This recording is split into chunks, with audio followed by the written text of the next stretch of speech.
Today I'm going to be comparing two different espresso machines. I'm going to be comparing the Breville Barista Pro, which is your more high-end espresso machine, versus the, and I might say the name wrong, but the COUPLUX lower-end espresso machine, which is not one of the cheaper ones you can get, but it is still on the lower end versus the Breville one. So first, to show you a few of the comparisons, they both come, of course, with the portafilters, your milk cups. They come with extra filter sizes, whether you want to do like single cups or whether you want to do double cups.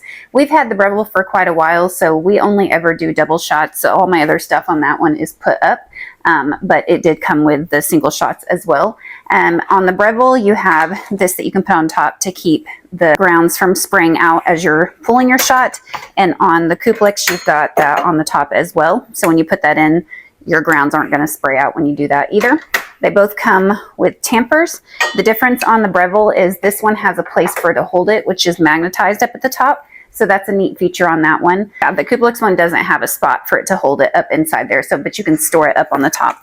It also, and it has a little kind of, I guess, a little indentation on the top for it to put it.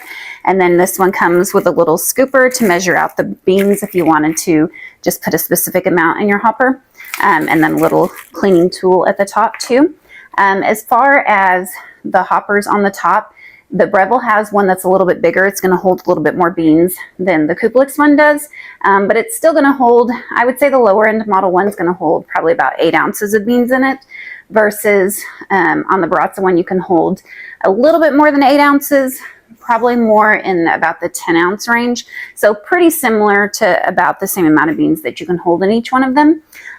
The difference on the water pitcher size that goes in the back, this is on the lower end model, and then this is, I don't know if I can do this with one hand. Okay, so this is on the lower end model, and then let me show you on the Breville. This is on the Breville one. So the lower end one actually, I think, can hold a little bit more water than the Breville one does, and I'm going to load this into the back of each of them. They both get loaded into the back of the machine. So I'm going to go ahead and load them in. The Breville does have more of a solid feel to it, so it is a heavier type machine. The metal feels more solid on it versus this one that does feel a little bit lighter, but it is still a nice solid machine. I will say that just on the outside feel of it, I can feel the heat coming off of the lower end machine. So when it does heat up for the shot, you can feel it kind of on the outside of the machine, and it tells you the temperature of what it's heated up to on the front of it. So this one's heated up to 198 degrees, and I believe you can adjust the temperature on that too if you don't want it to be that hot. Whereas on the Breville, I don't think you can adjust the temperature on that. We never have. It's always just set to exactly how we need it to, but I cannot feel any heat coming off of it on the outside.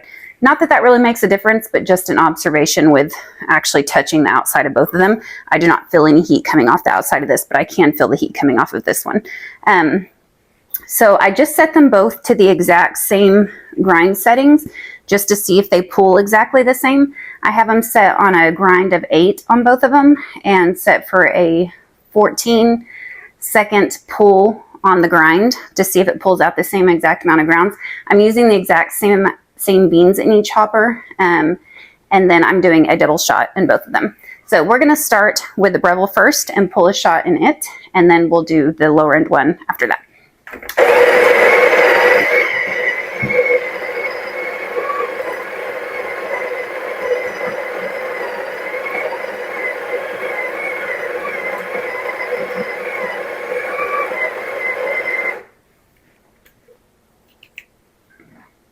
So it pulls a nice grind out there. This on the top keeps your grounds from spraying out. And then just kind of level it out. And then it holds that tamper up there in the magnetic spot so you don't lose it. And then kind of level your grounds. And then I take that off so I can see what I'm doing when I tamp it.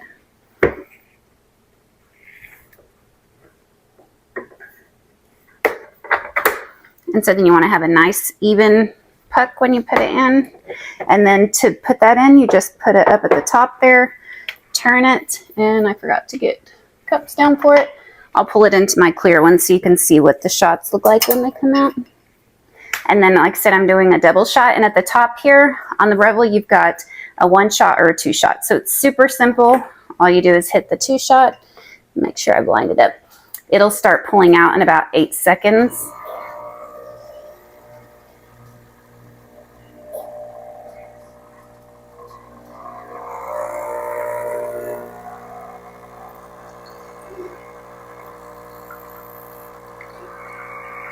These glasses aren't actually the best ones for me to pull it into because it doesn't quite catch them how I want it to, but it's okay.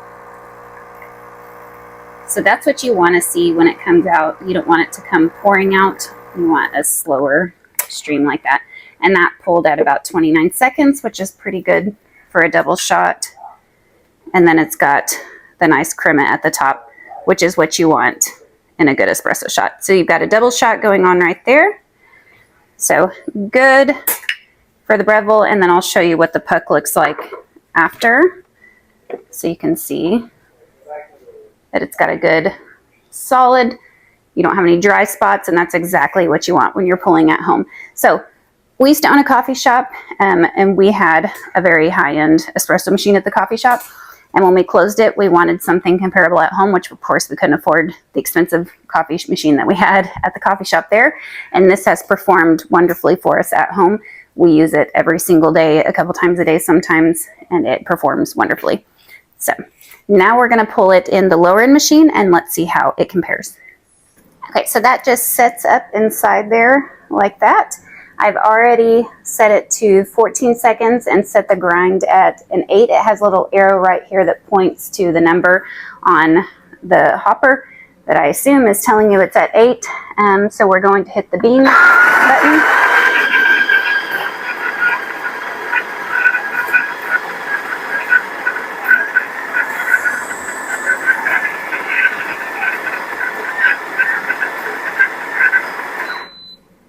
And it automatically stops when it's done pulling at the right amount of seconds.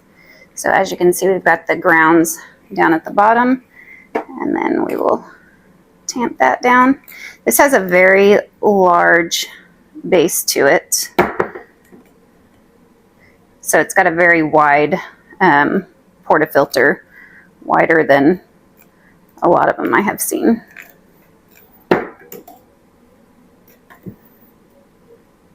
So make sure we have a nice even puck. And let's see, I think we actually take that off. There we go. So let's load that in there.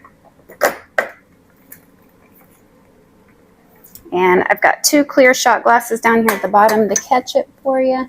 Okay, so on this one, if you want to switch it between 1 shot and 2 shots, you long press to hold this and you can make it to be 1 shot, or you long press it down to be 2 shots. So we have it set for 2 shots right now, and then we're going to push the button for it to pull for 2 shots. So it should start pulling around the 8-second mark.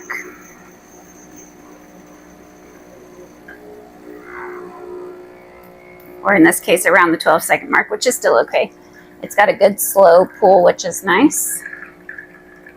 The hope is it's going to probably stop around the 30-second mark, which would mean that's a good shot. So let's see if it stops around there.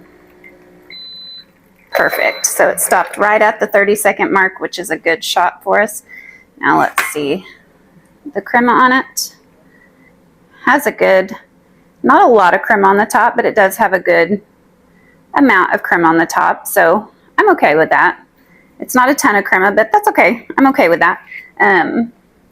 Now, if I were to compare it to the Breville one, which has kind of been sitting there for a little bit, so some of it has settled, the Breville does have more crema on top than the lower end one was. So that kind of gives you a little bit more indication. The amount of crema is kind of based on how much pressure is going through your espresso shot. So I would say there's a little bit more force going on in the higher end than there is in the lower end, but there is still crema going in on this one too. That's also based on the kind of freshness of your beans too, but since I was using the exact same beans for both of them, I'm going to base that off of the amount of pressure that was going through the espresso machine. So it did pull a slightly better shot in the higher end one, but that still pulled a really good shot in the lower end one.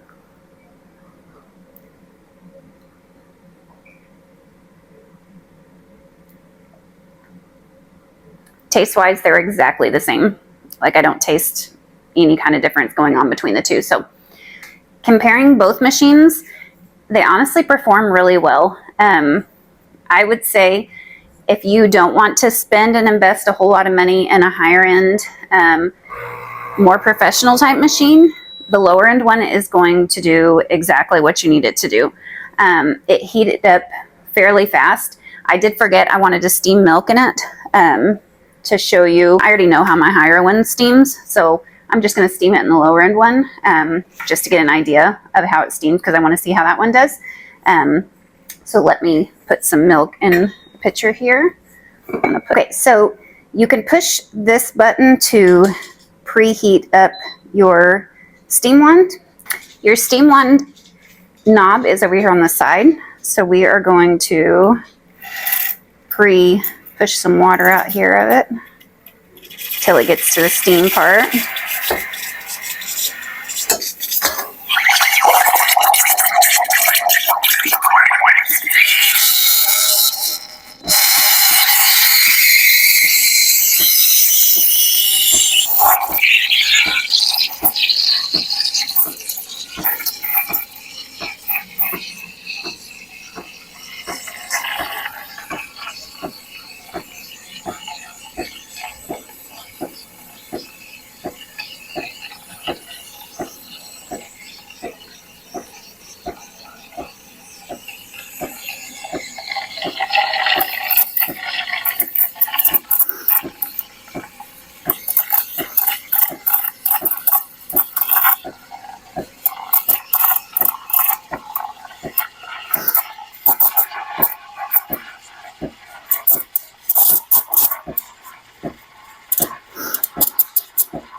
Okay, it's not a high power steam wand, I will say that. It doesn't blow out a lot of high steam, but I was able to get it to froth up. It does make it hot fast, so I'm going to try to do it in this clear cup so you can kind of get an idea of, kind of see it a little bit.